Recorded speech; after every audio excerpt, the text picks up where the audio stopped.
la grâce et la paix vous sont données de la part de notre Seigneur, celui qui nous rassemble en ce jour.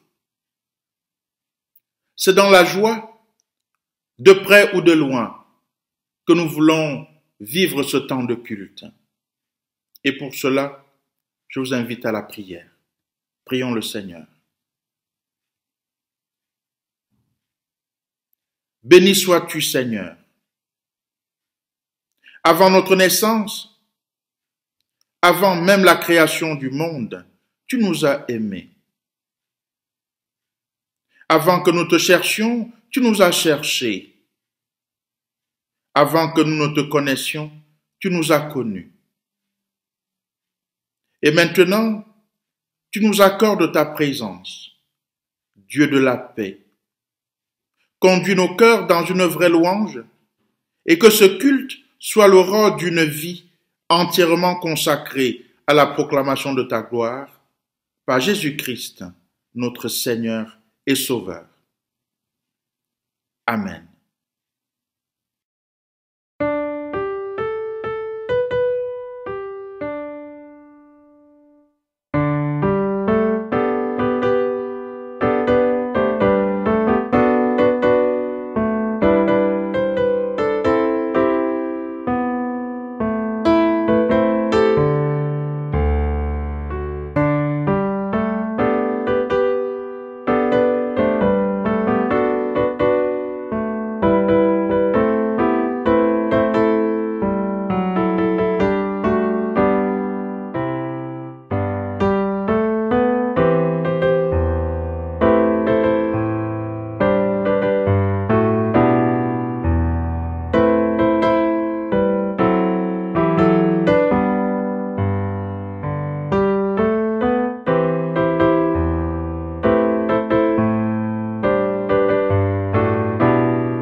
Louons Dieu. Seigneur, je chante pour toi avec tous les oiseaux du ciel qui chantent au matin dans les branches.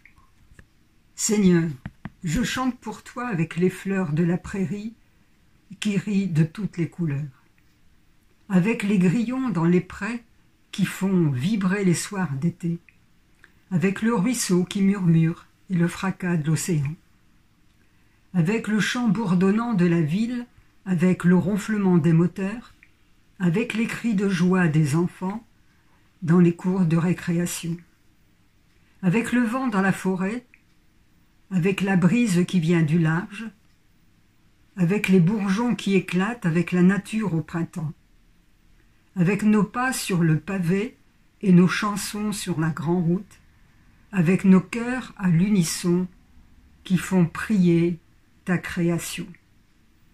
Amen.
de Dieu. Plus fort que nos enlisements et que nos erreurs, recevons en Jésus-Christ la promesse d'un nouveau possible. Car, dit-il dans l'évangile de Jean, « Ce n'est pas vous qui m'avez choisi, mais moi qui vous ai choisi, et je vous ai établi, afin que vous alliez et que vous portiez du fruit, et que votre fruit demeure, afin que ce que vous demanderez au Père en mon nom, il vous le donne. Ce que je vous commande, c'est de vous aimer les uns les autres. » Amen. Je vous invite à la prière. Seigneur, notre Dieu et notre Père, nous voulons reconnaître aujourd'hui que nous nous sommes habitués à ton évangile. Nous ressassons nos vérités et nos certitudes, et nous ne te cherchons plus de tout notre cœur. Nous t'avons réglementé dans nos habitudes, et sans s'en rendre compte, nous avons enfermé notre esprit et sommes satisfaits des lieux où nous en sommes. Pardonne-nous. Ce matin, nous te remettons notre paresse dans la prière et dans l'étude, dans l'action et dans la disponibilité. Nous te remettons la routine de notre foi et nos ornières spirituelles. Nous te remettons tout ce qui nous détourne des combats, nous éloigne de tes appels, nous détourne de tes promesses et finalement augmente nos peurs. Pardonne notre accoutumance à la grâce et surtout l'oubli de ses exigences. Avec toi, Père, chaque jour peut être différent de la veille. Et aujourd'hui est un nouveau jour. Nous croyons que tu fais toutes choses nouvelles. Accorde-nous ce matin une prière en alerte, une curiosité d'enfant, le bonheur des découvertes, la grâce des recommencements, pour reprendre ainsi le chemin de notre mission. Par Jésus-Christ qui nous y conduit. Amen.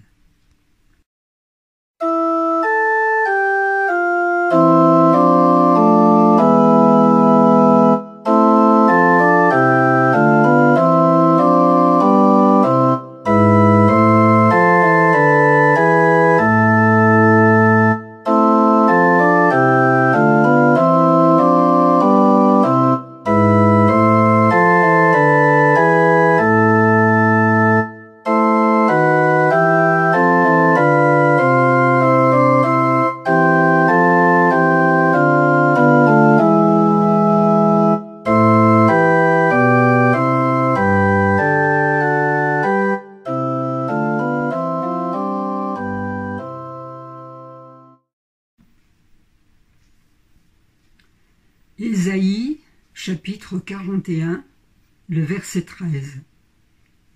Je suis l'Éternel ton Dieu, qui saisit ta main et qui te dit « Sois sans crainte, je viens à ton secours ».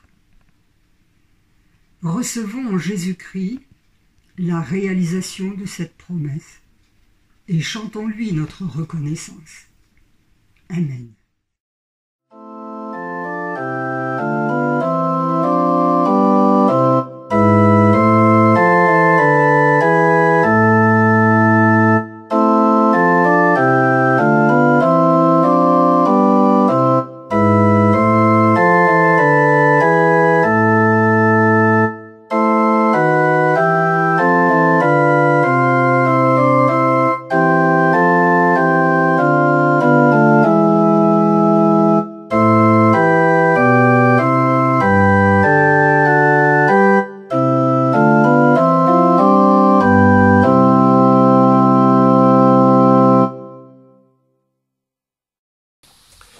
Exode 20, versets 1 à 17.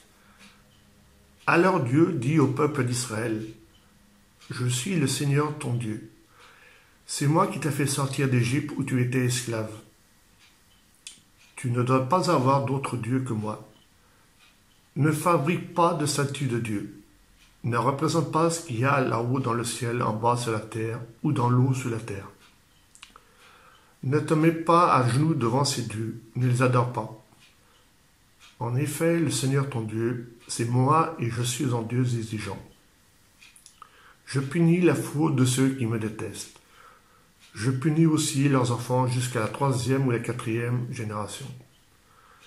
Mais je montre ma bonté pendant des milliers de générations à ceux qui m'aiment et qui obéissent à mes commandements. Ne te sers pas de mon nom n'importe comment. Moi, le Seigneur ton Dieu, je déclare coupable celui qui se sert de mon nom n'importe comment. N'oublie pas de me réserver le jour du Shabbat. Pendant 6 jours, travaille pour faire tout ce que tu as fait à faire. Mais le 7e jour, c'est le Shabbat qui m'est réservé à moi, le Seigneur ton Dieu. Personne ne doit travailler ce jour-là. Ni toi, ni ton fils, ni ta fille, ni ton serviteur, ni ta servante, ni tes animaux, ni l'étranger installé dans ton pays. En 6 jours, j'ai créé le ciel, la terre, la mer, et tout ce qu'ils contiennent. Mais le 7e jour, je me suis reposé.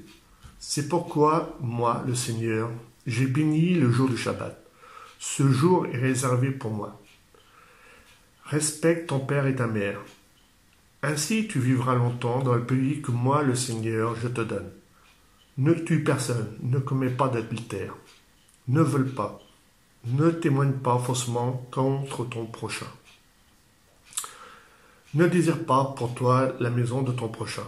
N'aie pas envie de prendre sa femme, ni son esclave, ni sa servante, ni son bœuf, ni son âne. Ne désire rien de ce qui est à lui. Amen. Première épître de Paul aux Corinthiens, chapitre 1, versets 22 à 25. Les Juifs demandent des signes étonnants, et ceux qui ne sont pas Juifs cherchent la sagesse. Mais nous annonçons un Messie cloué sur une croix. Les Juifs ne peuvent absolument pas accepter cela, et ceux qui ne sont pas Juifs pensent que c'est une folie. Mais pour ceux que Dieu appelle, Juifs et non-Juifs, le Christ est la puissance de Dieu et la sagesse de Dieu. Oui, la folie de Dieu est plus sage que la sagesse des hommes, et la faiblesse de Dieu est plus forte que la force des hommes. Évangile de Jean, chapitre 2, versets 13 à 25.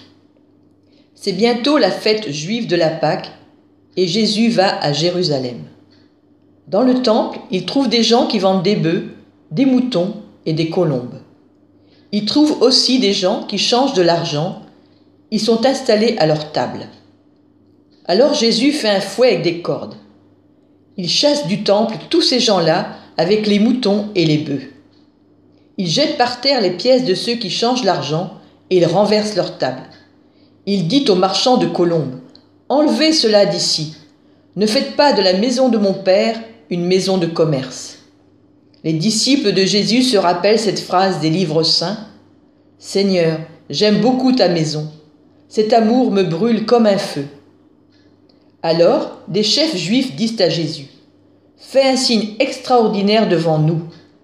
Ainsi, tu nous prouveras que tu as le droit de faire cela. » Jésus leur répond, « Détruisez ce temple, et en 3 jours, je le remettrai debout. » Ils lui disent, « On a mis 46 ans pour construire ce temple, et toi, en 3 jours, tu vas le remettre debout ?» Mais quand Jésus parlait du temple, il parlait de son corps. C'est pourquoi, quand Jésus se réveillera du milieu des morts, ses disciples se souviendront qu'il a dit cela. Alors, ils croiront à ce que disent les livres saints et aux paroles de Jésus. Pendant la fête de la Pâque, Jésus est à Jérusalem. Quand les gens voient les signes étonnants qu'il fait, beaucoup croient en lui. Mais Jésus n'a pas confiance en eux parce qu'il les connaît tous. Il n'a pas besoin qu'on les renseigne sur les gens. Lui, il sait ce qu'il y a dans le cœur humain. Amen.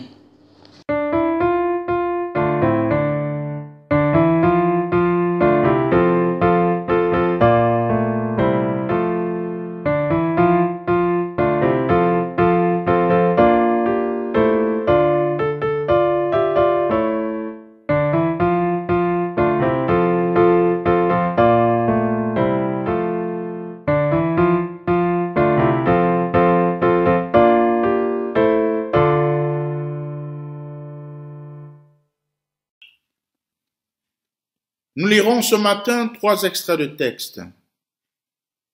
Dans le livre d'Exode au chapitre 20, les 17 premiers versets. Dans la première épître que Paul adresse aux Corinthiens au chapitre 1, les versets 22 à 25. Et enfin, dans l'évangile selon Jean au chapitre 2, les versets 13 à 25. Mais avant, je vous invite à la prière.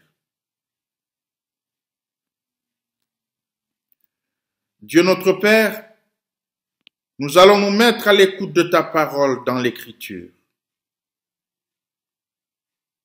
Nous te prions pour que ce matin, elle vienne arroser, féconder notre terre, qu'elle fasse germer en nous la foi, l'espérance et l'amour, qu'elle soit semence pour notre vie et nourriture sur notre route. Amen. Chercheurs de Dieu que nous sommes, rassemblés en ce jour, nous cheminons progressivement dans le temps de carême. Et chaque temps de méditation nous rapproche vers la fête du mystère pascal. Après l'arrivée involontaire de Jésus au désert, la transfiguration sur la montagne, l'évangile du jour nous parle de l'entrée de Jésus à Jérusalem.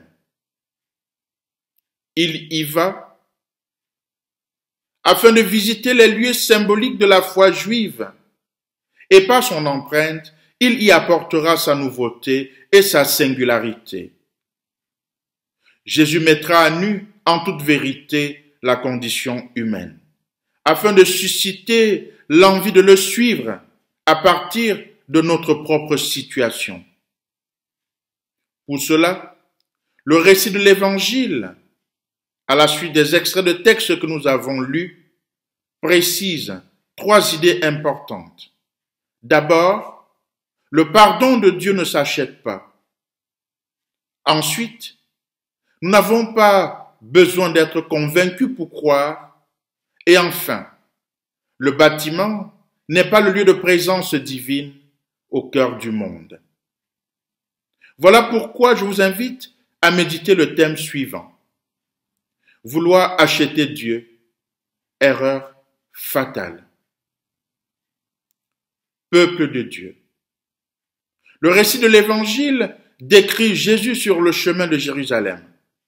C'est la première fois qu'il y va dans la ville sainte et c'est aussi la première fois qu'il va pouvoir entrer au temple.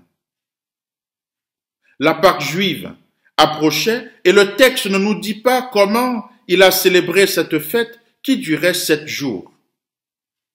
Nous apprenons seulement qu'un événement s'est déroulé dans le temple, événement ayant visiblement perturbé les préparatifs de cette fête. Et curieusement, l'évangéliste Jean, à la différence des autres évangélistes, ne nous dit pas que cet acte a bouleversé la vie de Jérusalem au point de susciter l'intervention de l'armée romaine, ni celle des grands prêtres, précisément de la garde rapprochée des prêtres. L'événement a seulement alimenté la question sur l'autorité de Jésus. Voilà pourquoi je vous invite à revenir sur les faits en apportant une correction sur un des mots utilisés dans notre traduction, le mot temple. Le texte rapporte ceci. À partir du verset 13, il est écrit: C'est bientôt la fête juive de la Pâque et Jésus va à Jérusalem. Dans le temple, il trouve des gens qui vendent des bœufs, des moutons et des colombes. Fin de citation. Mes frères et sœurs, nous constatons qu'il est utilisé ici le mot temple et qu'il me soit permis d'attirer votre attention et de susciter en vous quelques interrogations. Si nous arrivons un matin dans notre temple et que nous y trouvons des poules, des chiens, des lapins, des oiseaux, quelle sera votre réaction? Vous pourrez évidemment conclure que le lieu n'est pas indiqué, approprié pour retrouver de tels animaux. Il en était de même pour le temple de Jérusalem. En fait, ce qui est traduit par temple dans ce texte serait alors une esplanade avec une galerie limitée d'un côté par le mur et de l'autre par une ou plusieurs rangées de colonnes construites à l'intérieur, que l'on appelle naos en grec, ou à l'extérieur de cet édifice. Cela aurait donc plusieurs escaliers pour y accéder. Le texte grec le nomme hieron. Sur cette esplanade, il existe un côté, un espace plus sacré réservé aux sacrificateurs, délimité par un mur. Sur cette hauteur, on pouvait voir le bâtiment et des autels, ce que nous pouvons appeler sanctuaire. Les stands des marchands d'animaux et des changeurs dans notre texte sont bien sur l'esplanade publique, sous les galeries certainement, puisque il est précisé qu'il y en avait plusieurs personnes. Tout le monde y a accès. On change l'argent romain ou grec, portant des images en monnaie du temple, pour aller acheter avec l'argent changé des animaux purs susceptibles d'être offerts en sacrifice. Les Juifs apportent ensuite ces objets de sacrifice aux prêtres à proximité du sanctuaire, lieu où le sacrifice prévu par la Torah aura lieu. C'est donc cet ensemble qui est le temple où Jésus va poser son acte. Or, Jésus n'est pas prêtre et n'a donc pas accès au sanctuaire, et pour lui, pas d'animaux, ni bureau de change de type Travelex à cet endroit. Le lieu du sacrifice est donc sacré et réservé. En dispersant les marchands qui s'y trouvent, Jésus veut ainsi lutter contre les mauvaises compréhensions du temple que nous allons maintenant aborder. C'est comme s'il souhaite préciser que le temple n'est pas un lieu où l'on achète le pardon de Dieu, pas des sacrifices de quelque manière que ce soit. Notons alors que trafic signifie commerce. Or, dans notre texte, nous voyons très bien que c'est le croyant qui achète, et ce qu'il achète n'est pas un objet touristique. Le croyant vient dans les cas prévus par la Torah, la loi de Moïse, pour offrir à Dieu ce qui est prescrit. Pourtant, avec cette manière de faire, décrite plus haut, on pourrait dire que le croyant n'offre pas son sacrifice, bien sûr, mais qu'il vient acheter le pardon de Dieu, qu'il paye les grâces de Dieu qu'il a offensées par son acte impur en offrant ce sacrifice. Voilà pourquoi, en chassant les marchands du temple, de ce lieu de sacrifice, Jésus rappelle que le pardon de Dieu ne s'achète au prix d'aucun sacrifice. C'est cette conception qui est ainsi introduite. Ne faites pas de la maison de mon Père une maison de trafic. Fin de citation. Ce qui est en jeu ici, c'est la qualité de l'échange. Échange entre Dieu et l'homme avec grand H. Le temple et la manière de l'habiter, qualité qui rejaillit sur les relations interindividuelles avec nos frères et sœurs et avec la nature. L'échange, frères et sœurs, dans notre société est devenu mercantile.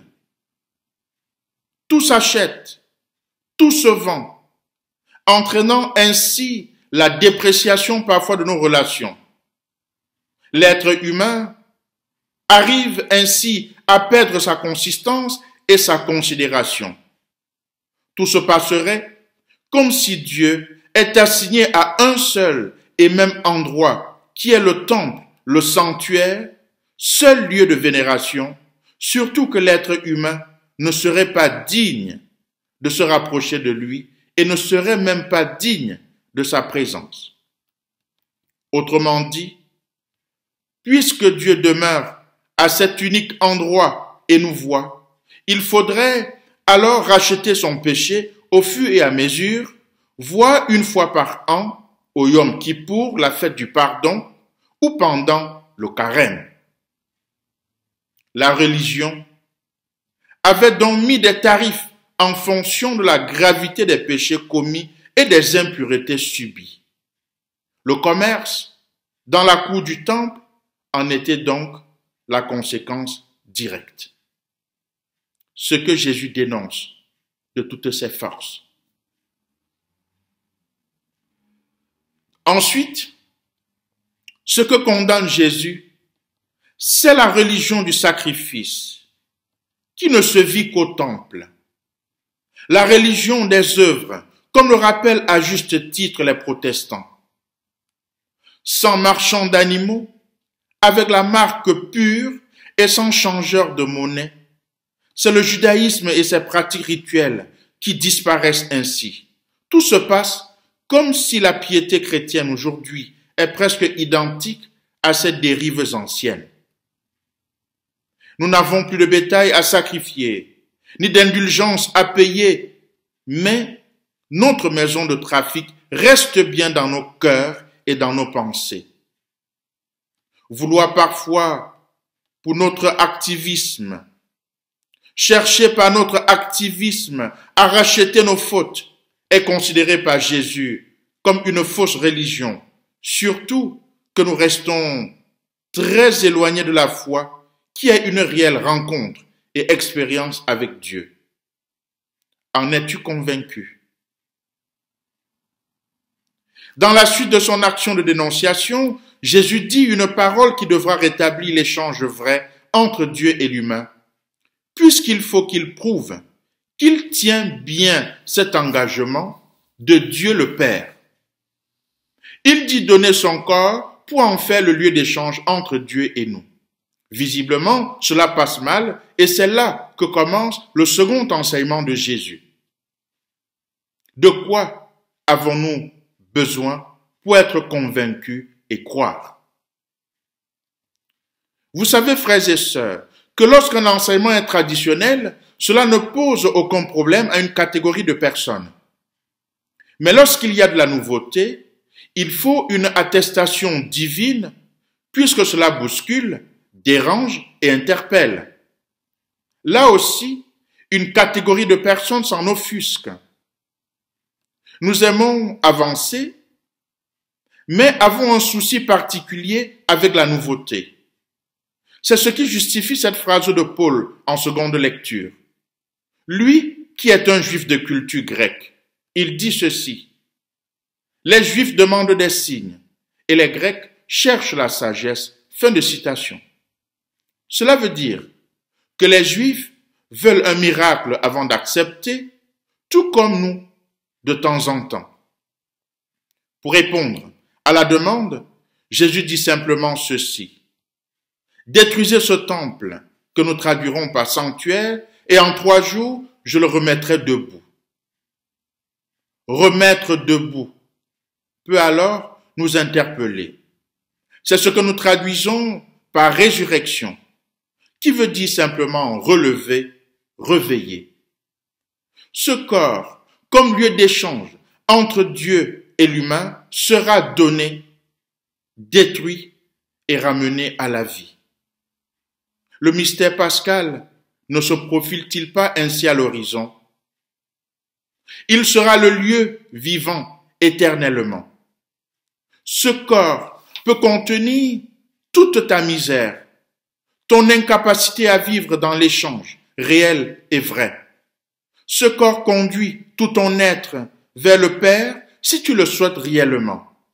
Il irrigue ton cœur en peine de l'amour du Père et assèche les larmes de tes yeux. Ce corps est dynamisant, réconfortant. Ce corps est à la base sur laquelle l'échange devient tout autre.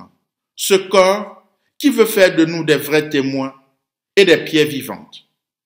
Oui, c'est par la méditation de la parole que nous pouvons aisément comprendre ce qui, aux yeux de certains, est considéré comme folie dans le monde.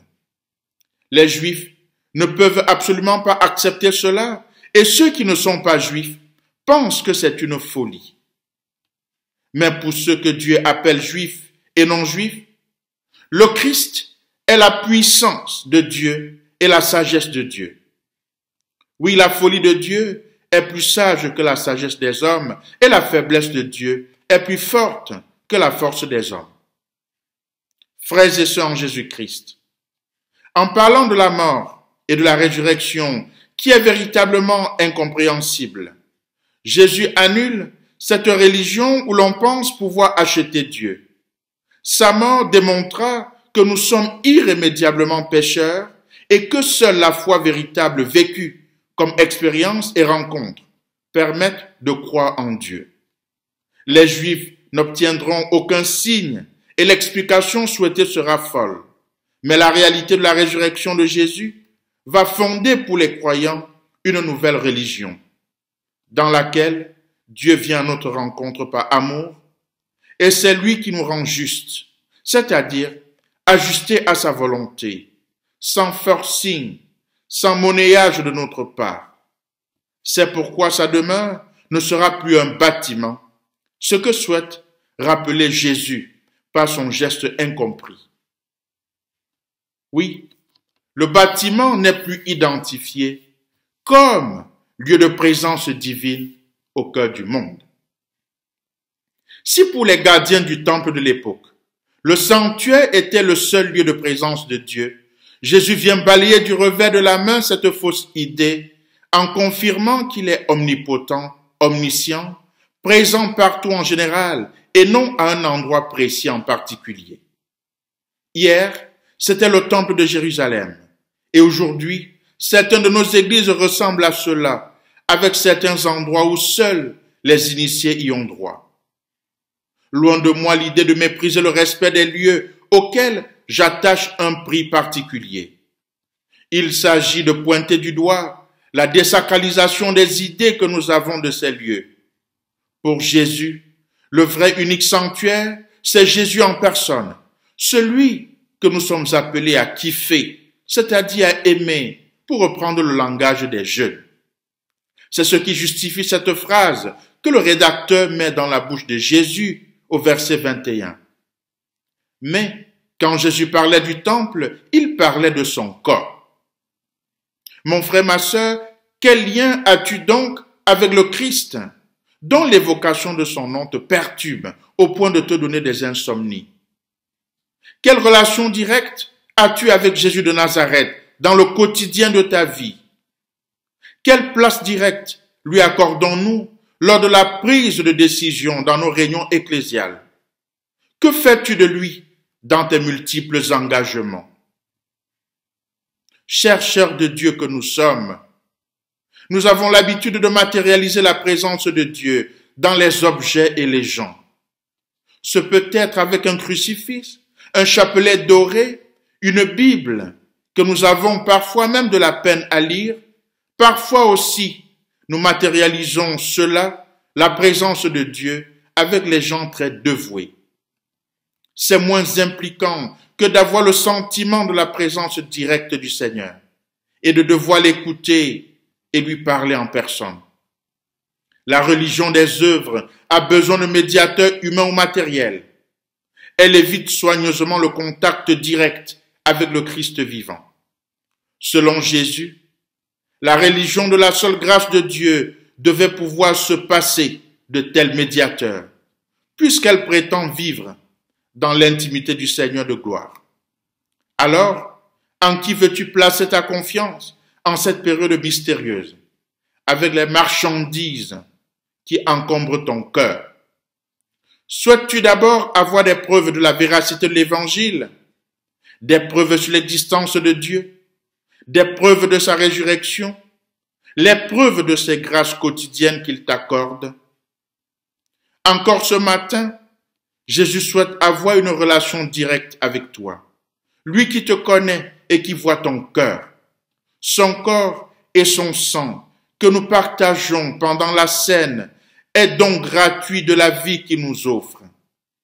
Dieu ne se laisse pas enfermer dans tes pensées, dans ton être, ni même dans ton porte-monnaie, souvent utilisé comme moyen de pression et de dictature des idées dans le monde politique, associatif et ecclésial.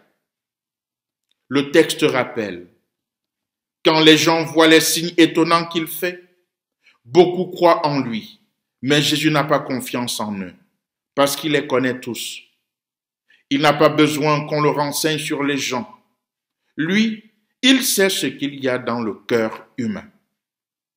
Fin de citation. Oui, mon frère, ma sœur, Dieu te connaît tel que tu es, avec tes faiblesses et tes forces. Il veut que tu viennes à lui directement, sans intermédiaire. Toutefois, sais-tu que vouloir acheter Dieu, par quelque moyen que ce soit, est une erreur fatale qu'il ne faudrait pas commettre. Amen.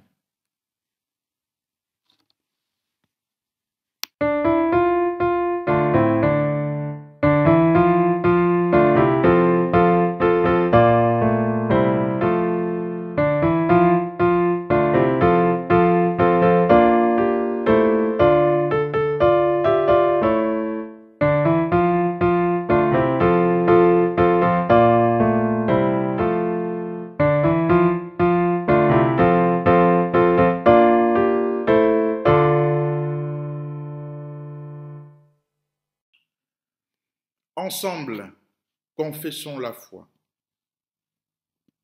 Nous croyons en Dieu, le Père d'amour. Il nous a créés, nous et toutes les créatures, pour nous faire vivre ensemble à sa gloire. Nous croyons en Dieu le Christ, notre Seigneur, venu parmi nous pour partager et sauver notre vie. Il nous a aimés jusqu'à la mort, ressuscité par le Père, il est vivant et donne un sens à notre espérance. Nous croyons en Dieu le Saint-Esprit. Il œuvre dans le monde, anime l'Église et l'envoie annoncer l'Évangile jusqu'aux extrémités de la terre. Nous croyons en Dieu. Amen. Frères et sœurs, bonjour. C'est maintenant le temps de l'offrande. Comme je l'explique dans chaque vidéo, l'Église est exclusivement financée par les dons. Elle ne reçoit aucune subvention pour son fonctionnement ou pour la rémunération des pasteurs. Sa seule ressource financière est donc le don libre de chacun et de chacune de nous. Les dons recueillis vont permettre à l'Église de vivre sa mission chaque jour. Alors il n'y a pas de petits dons, chaque don compte, et chacun est invité à donner selon son cœur. C'est ce que nous pouvons lire en 2 Corinthiens, au chapitre 9, le verset 7. Que chacun donne donc, comme il l'a décidé, non pas à regret ou par obligation, car Dieu aime celui qui donne avec joie. Alors si comme moi, vous n'êtes pas allé au temple depuis un certain temps, assistez à un culte en présentiel, pensez à donner, et pour cela plusieurs manières. Par chèque libellé à l'EPU Pays Niortais et adressé au 6 rue de l'Ancien Champ de Foire à Niort, ou en vous connectant sur le site internet de la paroisse en allant directement dans la rubrique Dons. Je vous invite à la prière. Seigneur, accepte notre offrande joyeuse, l'offrande de notre travail, l'offrande du temps nécessaire à l'écoute, et toute offrande que nous dicte l'amour par Jésus le Christ notre Seigneur. Amen.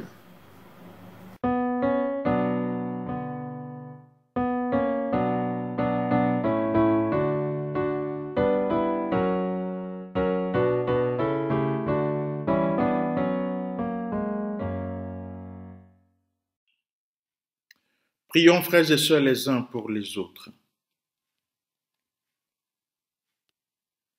Seigneur notre Dieu, nous demandons ta présence pour que tu nous éclaires de la lumière de ton esprit. Montre-nous le chemin que tu as tracé et viens à notre rencontre sur le chemin de notre prochain.